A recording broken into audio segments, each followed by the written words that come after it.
Ați auzit vreodată de disecție vasculară? Asta înseamnă, de fapt, o întrerupere, o acumulare de sânge chiar sub peretele cel mai intim al vasului de sânge. Practic, sângele, când găsește o mică portiță acolo, chiar la nivelul endoteliului, poate cu ajutorul presiunii mari care are loc la nivelul circulației arteriale să sape în peretele vasului.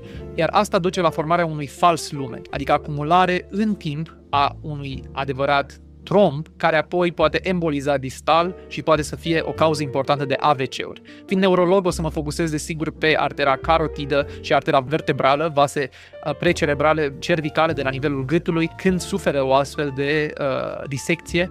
Sunt o cauză importantă de accident vascular cerebral, în special la tineri activi profesional, activi din punct de vedere al mișcării, al sporturilor, în special sporturilor extreme. Voi încerca prin acest videoclip să aduc la cunoștința tuturor că există niște riscuri pe care poate nu ni le asumăm sau nu le discutăm când ne expunem la astfel de activități. Ce se întâmplă este că în porțiunea aceasta vasele sunt extrem de importante. Ele sunt practic sursa principală de nutrienți, de sânge, de oxigen la nivelul creierului. Iar orice fel de întrerupere a fluxului lor normal poate să ducă la deficite permanente sau chiar la punerea vieții în pericol. Vedem asasinii din diferite filme, seriale, cum atacă la carotidă. Nu? Carotida este principalul, cel mai important vas, aș zice, din corpul nostru. Iar o disecție la acest nivel poate fi fatală.